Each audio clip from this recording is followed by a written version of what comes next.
Celebrating 10 years of award-winning car talk, it's the In Wheel Time Car Show. This hour, we talk with Richard Tomlin with the SCCA. All right. Take a look at the events calendar. Mr. Mars reviews the 2021 Subaru Ascent. All right. Where's that Ascent? Ascent, I think is the way it's pronounced. Subaru. And we'll have this week's Auto News headline all just ahead on today's In Wheel Time Car Show. Awesome. Howdy, along with Mike out of this world, Mars, fiddling with his computer down there. Fiddling. Then we have Mr. King Conrad DeLong there with his Rally. Cussmaster. Rally 350. Rally 350 shirt on There that you go. doesn't run. Yeah. And then there's Jeff Zekin. We need more Jeff. We do need more Jeff. And by the way, And we Jeff's still want in the you corner. to get the rally fixed. I want to get the rally fixed. I just need to stop and do it. Free the rally. Well, we'll come over there. No, it isn't. help you. Yeah. You coming over to help isn't going to. Well, okay, so Just what me. is it going to take? What? Just stop and take the time to get it over to the shop. I'm offended at that. Well, I am. But if you're going to come help it's somebody, a steering you're gonna column lock, right? Yeah. But it's not the key cylinder. It's the rack to the ignition switch that's jammed up. So you got to remember the key cylinder, which would be easy enough just to pull the wheel and pop the key cylinder out. There's a pin behind it, and it rotates on a rack, and that rack slides. The gear slides this rack down to the bottom of the column to operate the ignition switch down there. The problem is the shaft that goes down to the switch. Cheater bar. Well, it probably would work, but then it would never work again. I say we jump in it. I say we do it. Anyhow, let's get to the Pikes Peak International Hill Climb. You said SCCA this weekend. Richard is at the PPIHC, and you can tell because he's got a T-shirt to go with it. All right, here we go. Been there, There's done that, Richard. got the shirt. Hey, Richard. Good morning, guys. You look a little disheveled, and you've got a guest with you. We didn't know that you'd have a guest, but we always welcome guests on the show. But why are you? Your hair's messed Looks up. like you just got up. What are you Really? doing? It's a rough week up here. Let's put it that way. Is it? How's the weather up there? Right now, about 50 degrees, a little bit of light rain. So it is what it is right now. Okay, so tell everybody Forecasting rain and snow for that the don't race. know about Richard Tomlin. What are you doing up there? Why are you up there?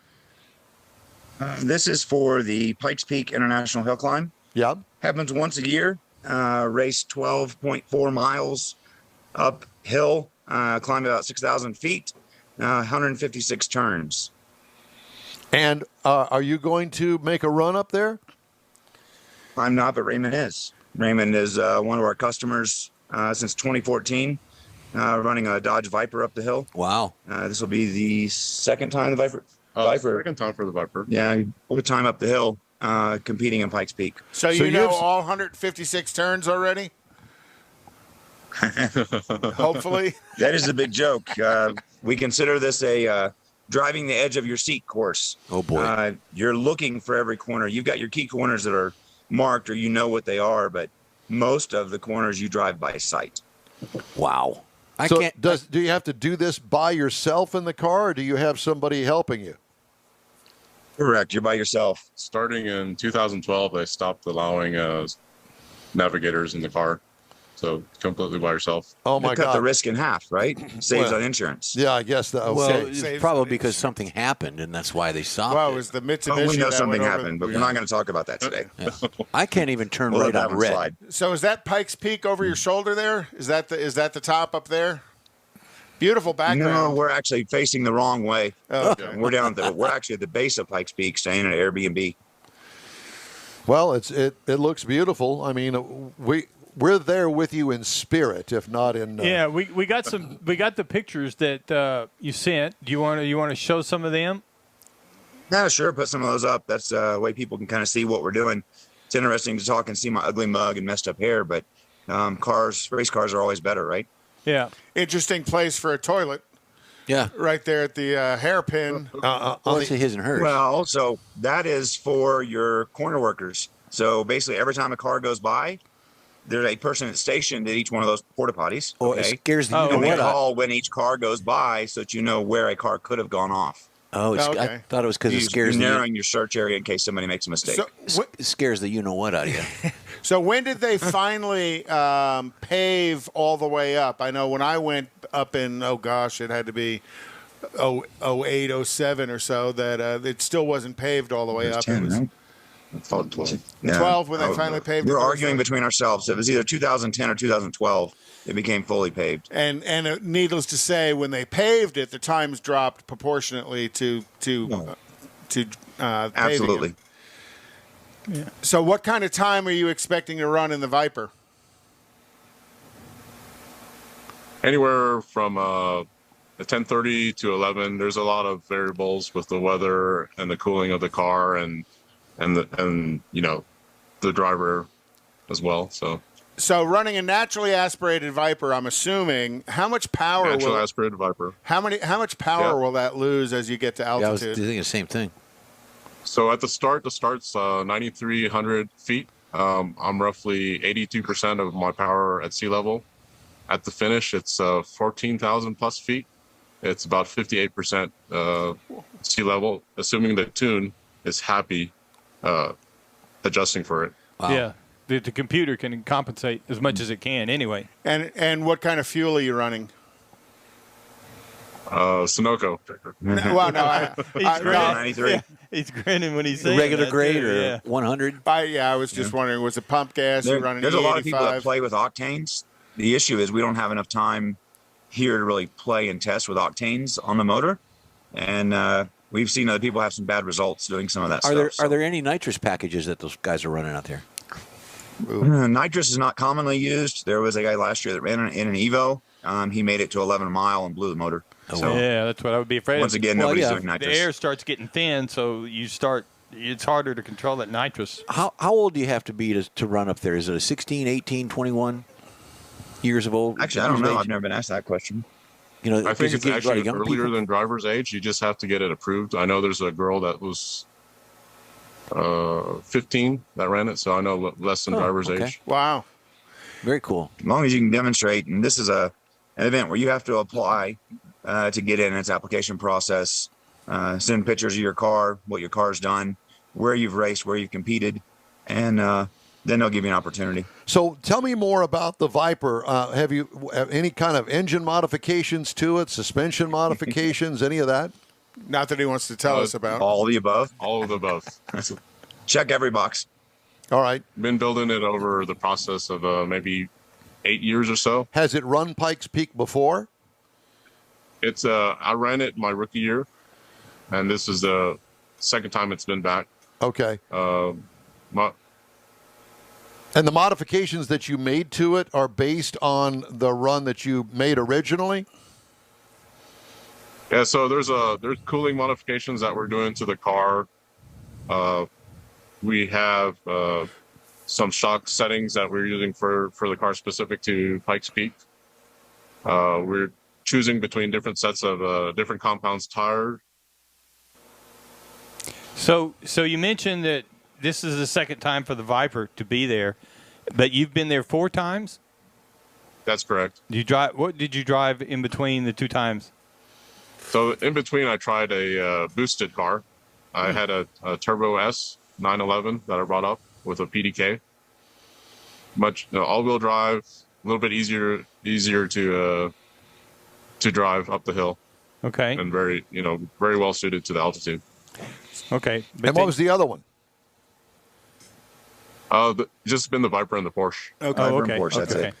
So what gear will you what highest gear will you get up into in the Viper as you're going up the Most hill? likely third. My third gear goes up to about 133, Wow. 134. And you hit that kind of speeds going up this hill with all these turns. Yes. Yeah, speed limit's normally 30 mile an hour on this Not road. me. Keep that in mind. Your sphincter holds on to that seat pretty tight, doesn't it? That's the sphincter gear. That's Oh fifth my gear. gosh. Oh, wow. Not me. Won't catch me out there. I mean, I'll watch, but no. I'll tell you what. I'll stand back and watch you do that. But I'm not. No, I'm, So I'm what? good. Looking at the Viper, probably has a few aero mods, but not like some of the cars out there that have these big snowplow aero mods on them.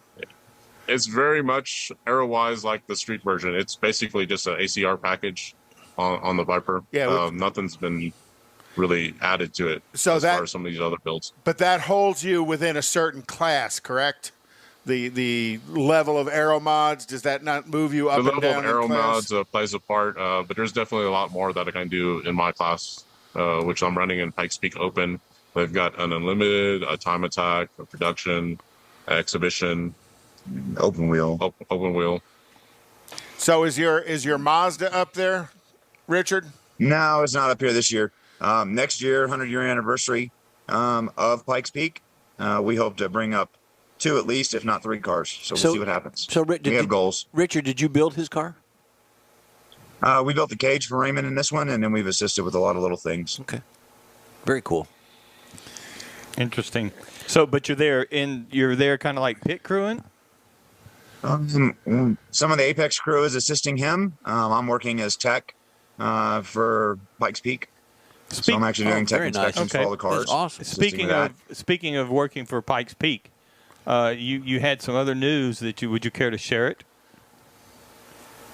Other news? What news? The safety crew. News. Well, okay, well, spit it out. So race crew, basically. Yeah, so race official. So I get to actually be everywhere, go everywhere, do everything. We're over everything from tires to roll cages to fire systems to ignition switches. And Monday was a full day of just teching all 55 cars, bottom to top, trying to ensure that if something does go wrong when these people are going uphill, that they're in their best prepared situation for it. And did you? We've already had 1 car off, 1 car rolled, 1 engine blown, and no injuries to anyone yet. Yeah. So but I guess what I was getting to, you're one of 6 now of the safety crew that goes through all these vehicles there. So it's that's the reason he's partially the reason he's up there all week. What kind of tires do you run on that Viper?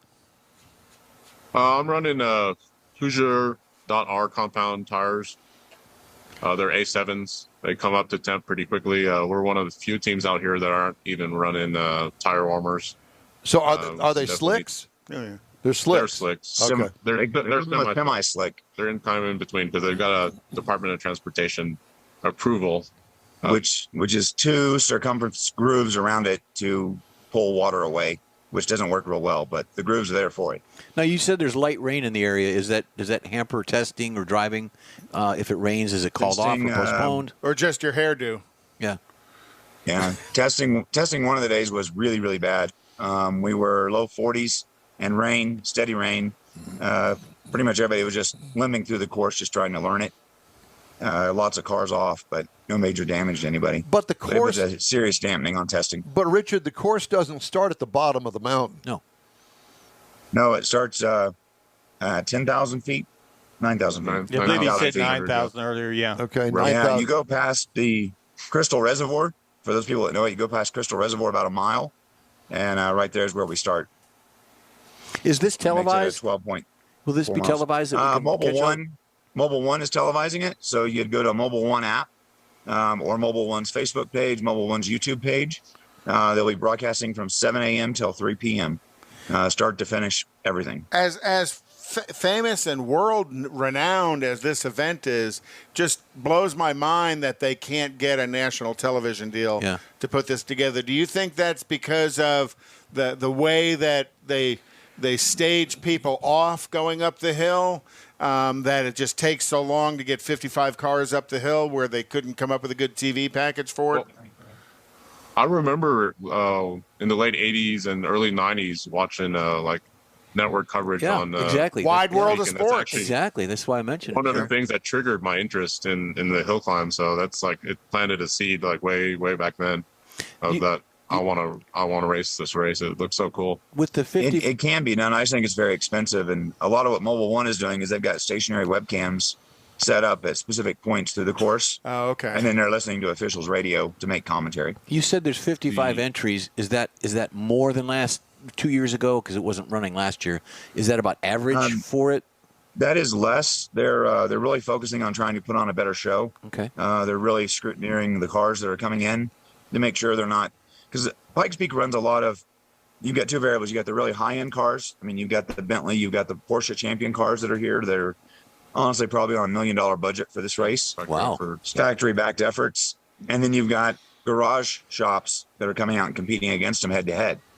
So some of the garage shops in the past have had some significant failures that have held up the event. And they're trying to eliminate a lot of that, is my belief. And they're really getting very particular on who they accept. Car has to be out driving, tested before you ever apply. Your driver needs a good driving resume of what he's done, where he's been, or she has been, and completed events. Have you denied? You don't want any failures. Have you denied any cars to run since you're the track official and say, hey, you can't do that here, you got to fix it? We had probably 7 cars that had to leave the tech line and go remedy things. We had one that did not return. They were not able to fix their issues, which was sad because they traveled from Japan to do that. But it was an electric car and it had some small safety issues we had to resolve. So if on the way up somebody blows a tranny and spews all that all over the drive, all over the road, how quickly do they redress the road to make it safe again? Because, you see this at NHRA, you see it at NASCAR, that they've got teams out there that quickly can clean the road up and make it safe again. How much of an issue is it up there at Pikes Peak? Well, of course, it depends on the size of the spill, but they've got 10 separate teams staged going up and down the course. So the response time is pretty immediate.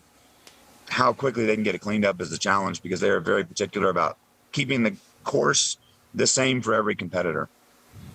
Sure. Yeah. Fair and equal. On a car off takes longer than a cleanup of a spill. Okay. So on course at any given time, there's only one vehicle on course at a time, or will they roll them off? 4 minutes between cars, so you shouldn't have any more than 3 to 4 cars on course at a time. Okay. So if let's say car number 1 oils down the road, the next 2 or 3 cars are screwed. If they put in enough oil, they would throw a red flag, and the red flag would actually stop the cars. They would send those cars back down. They get 20 minutes before they actually get to go make a rerun. Okay, so they get another shot. Yeah. So what's the average time to get up to the top? You said 3 or 4 cars at a time. That's 10 or 12 minutes to make a run? It's pretty much gauged, I would think, between 11 and 12 minutes. Okay. You've got your fast guys that are in the 8s and 9s, and you've got some slow guys that are in the 13s.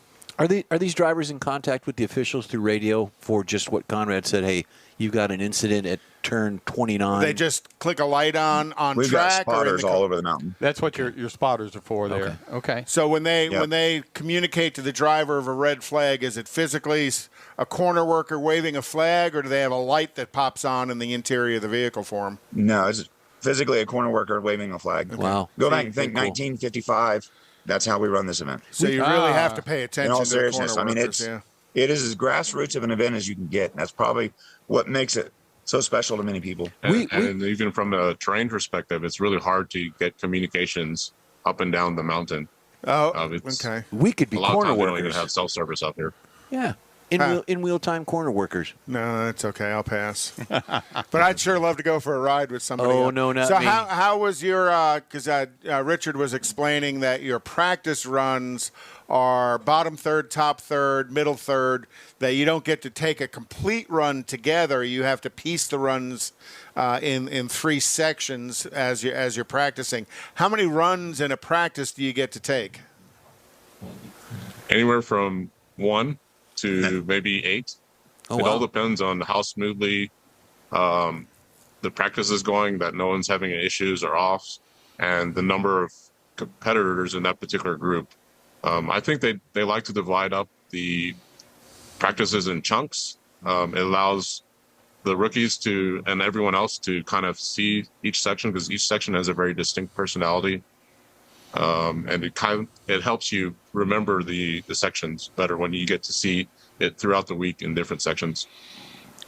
Well, I'm going to tune in tomorrow on Mobile One between the F1 and the NASCAR and the IMSA race. Nice. And Busy day. Yeah, it's going to be a busy day tomorrow. And hopefully watch you have great success tomorrow going up the hill. And what number is your car? 888? Triple eight. Triple eight. Okay. It's the Maroon Viper. Yeah, You're going to be able to see the Maroon Viper a whole lot easier. You're going to be able to see the numbers go whizzing Well, I want to by. make sure I get the right one. Gentlemen, thank you so much for joining us today. It's always good to see you, Richard, and best of luck to you guys. Fantastic. Appreciate it. All right. Thank you. Hey, if you'd like to get in touch with us, shoot us an email. The address is info@inwheeltime.com. Time now for this hour's car review. And Mr. Mars had a chance to drive the Subaru Ascent model year 2021. Yeah, it did. He was going to. So what we're talking about here is the largest vehicle that Subaru makes. It is a 3-row midsize SUV. Now, you can get this vehicle, I was surprised to find out, you can get it in either a 7 or an 8-passenger configuration on the interior. It's got pretty much straightforward styling on it, kind of square lines on it. You know, it's Subaru. They've only got a couple of vehicles that they really get out there and do a lot of fancy stuff with. Got LED fog lights up front with some steering responsive headlights, which I thought was really cool because I didn't realize it had it until one night I was driving it and I noticed it. Got the big moon roof, got 20-inch alloy wheels, and it's got a lot of glass around it that gives the driver a real good perspective of what's going on around him. Now, you get into the interior because we were driving the limited edition. Now, this is the next to the top of the line. Okay. And we had the leather trimmed seating for 7 in this vehicle. So we had the heated front seats, 2 captain's chairs, second row is 2. The third is supposed to be for 3 adults. Now, that's a 60-40 fold-down seat. And I'd be hard-pressed to believe. I'd be hard to believe. Anyway. So it's got tri-zone climate, so all 3 areas can get plenty of cooling. Got an 8-inch infotainment screen, which is where you're going to find your Subaru Starlink, which is their infotainment system. The second and third row windows have sunshades. The seats fold down. They don't actually fold down flat. They get really close, and then they tilt up forward so that you can get into that third row. The thing about the third row, the seats are flat. The backs are very straight, and the base is very straight. They're kind of flat. Is the best way I can describe them. Put the kids back there, and they can listen to Who cares if they're comfortable? To the optional Harman Kardon 14-speaker system that we had. Cool. As far one of the other things I found, I wish I'd have found this note before they picked up the vehicle. It says it has 19 cup and bottle holders. I wish I'd have known that before, so I'd have had a chance to find them all. Each you can one put 3 6-packs in that thing. I'm telling you, awesome. You can load it up really good. So. Now, up under the hood, to keep this thing rolling, we got the 2.4-liter turbo boxer engine. That's the only one that's available for this vehicle. 260 horsepower, 277 pound-feet of torque. It's backed by a CVT, but you can throw it over into the manual mode, and it's going to act like an 8-speed manual transmission. You can shift it manually, 8 speeds. Mm-hmm. And since it's all-wheel drive and the way they've got it figured up, this thing is rated to tow 5,000 pounds. So wow. It'll haul quite a bit. This vehicle, I parked it in the driveway next to my wife's 2015 Sorento, and it's much bigger. I was surprised how much bigger it is. And well, that engine powertrain package, Subaru's proven that across their line. Yes, they use it in a lot of vehicles. Right. The ride and handling, it's got 8.7 inches of ground clearance, and with the all-wheel drive, it's not necessarily an off-road vehicle, but people that use the Subarus, that's what they're known for, mud, snow, that kind of thing. They're going to find that that's really where it's going to sit, and you're going to really like it. And, again, the driver has a great field of view because of all the glass and the high seating area. Now, something you might want to compare it to would be a Honda Pilot all-wheel drive. Gets up to around 45,220. But a Pilot's smaller, isn't it? The Honda Pilot would be smaller. It's still a midsize. Okay. They still consider it a midsize. And, again, in that midsize category, particularly with the 3-row midsizes, some of them are bigger, significantly bigger physically than the others. You know, and you, like I say, I noticed it when I parked it side by side. The other one you could look at might be a Kia Telluride, which has become very popular. Yep, those are all-wheel big. drive. Yeah, they are. $44,390. So you can get into a base Subaru Ascent for $32,295. But a base limited, which brings into the leather, the all-wheel drive, a lot of features, starts at $39,595. Now, our test vehicle, MSRP as tested, is $43,595, which includes not bad. $1,000. Not bad at all. That's not bad at all. And if you, again, I think I kind of skipped over the EPA at 20 in the city, 26 on the highway, 22 combined, with a very responsive engine for that kind of money. You've got a little bit of economy there for the fuel economy, and you've got a lot of room in the passenger in the first 2 rows. Third row, well, that's on any vehicle, though. Yeah, but also that little turbo 4-cylinder has got some oomph when you get up. Oh, it does. Is it peppy? It does. Yeah. In fact, it is very peppy. In fact, sometimes if you're just driving around town, to me, it's a little touchy. Oh. If 'Cause you're it gets hammering into it, if boost you're too busy, quick. if you're looking for some speed, it's all there. But if you're just kind of easing into it, sometimes it's a little touchy, almost like It wants to go. It does, but I think that the throttle body could be adjusted. Release the power. Downshifts quickly to get up into boost to move. Oh, yeah.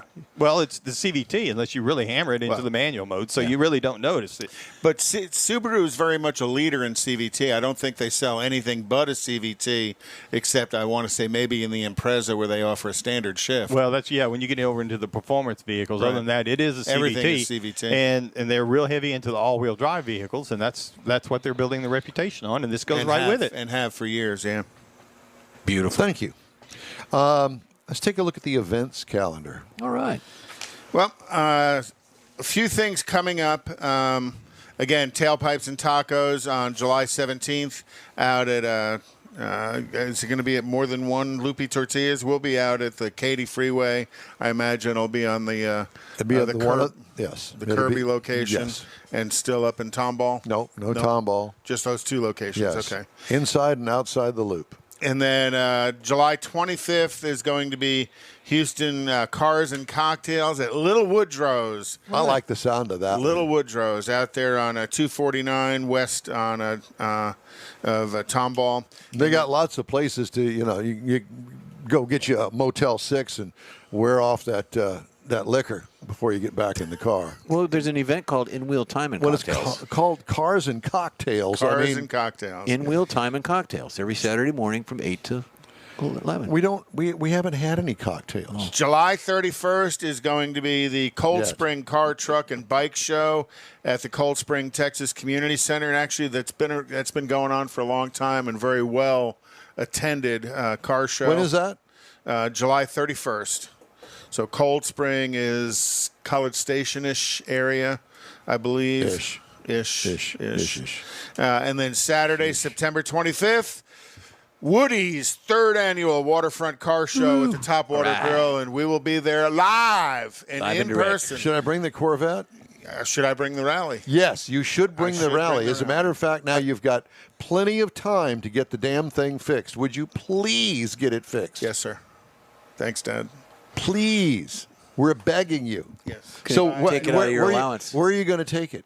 Well, the guy who's done some work on it for me before, he's moved shops and actually moved further away from the house. Okay, so are you going to have it trailered out there? You're going to have it towed out there? I'm probably going to see if I can. Get a flatbed out there? No, I'm going to probably pull the ignition switch out and see if I can get the rack manually and just start it, because I'm Engage going it to have and to move it. replace it anyhow. So if I tear it up in the process, I tear it Isn't up in this the a new steering column? Yes.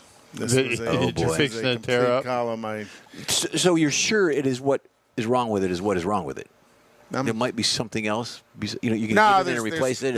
There's 3 things involved, and what's happening now is that as I rotate the ignition switch, I can feel the rack binding. So it's either the rack or it's the ignition switch in the bottom. Okay. So All right. There's one event that you didn't mention. July 24th, Red Card, our band, will be playing at the Marina Bar and Grill. I thought you were playing at Huli Huli too. No, that's in August And when in August? 7th. August 7th at the Huli Huli Huli Huli. Hut on the Strand. You can come watch Jeff. It's a blast. And they're going to do their Free Britney concert. We're going over on time. We better stop. It's the In-Wheel Time Car Show. We'll be back with more running mouths after this. Houstonian-owned Bayway Chrysler Dodge Jeep Ram has the most sought-after models in the Houston area today. When you're in the market for a new or used vehicle, you now have a place to go. General Manager Lincoln Stahl guarantees Bayway will beat any competitor's written price on the new vehicle you choose or pay you $1,000. Bayway Chrysler Dodge Jeep Ram is easy to get to on Highway 225 near Beltway 8 in Pasadena. Whether it's online or in person, you're welcome like one of the family. Bayway Chrysler Dodge Jeep Ram.com. Tailpipes and Tacos, Houston's premier monthly car cruise-in returns Saturday, July 17th at 2 Loopy Tortilla Mexican restaurants in Katy and inside the Loop on the Southwest Freeway near Kirby. Tailpipes and Tacos is free and everyone's invited. You'll see collector cars, hot rods, customs, magnificent originals, and resto mods at 2 locations. Cars from all over Southeast Texas cruise in and show off in a friends and family event at the Loopy Tortilla Mexican restaurant on the Grand Parkway at Kingsland Boulevard, just south of I-10 in Katy, and inside the Loop on the Southwest Freeway near Kirby. Drag racer, car enthusiast, and Loopy founder Stan Holt brings you Houston's hottest cruise-in. Tailpipes and Tacos, inside the Loop on the Southwest Freeway in Kirby, and in Katy on the Grand Parkway just south of I-10, where you'll see the In Real Time Car Show. Get your ride ready, and we'll see you at the Tailpipes and Tacos Saturday morning cruise-in, July 17th, 8 to 11 a.m., weather permitting. You see all the new ceramic car wash cleaners on TV now, but John Gray at Gulf Coast Auto Shield has been using ceramic coatings on Houston's most expensive cars for years, and he'll tell you that nothing beats the real thing. Gulf Coast Auto Shield installs a coating over your paint that actually comes with a warranty. If you just picked up your Lambo, your Aston Martin, Porsche, Ferrari, any other exotic car, chances are your car will have company that have already found Gulf Coast Auto Shield. Now, you don't have to own an exotic. Maybe you got a truck, an SUV, or even an older vehicle that needs a little love. Well, let John Gray give it a look and give you an estimate on refurbishing that paint and making your vehicle look new again. How about getting a gift certificate for the wife's birthday or anniversary from Gulf Coast Auto Shield and tell her, honey, I know you love your car, so why don't we get it looking new again? It'll be the best gift ever, one that she'll never forget. Get hold of John Gray at gcautoshield.com or give him a call, 832-264-0670. Gulf Coast Auto Shield.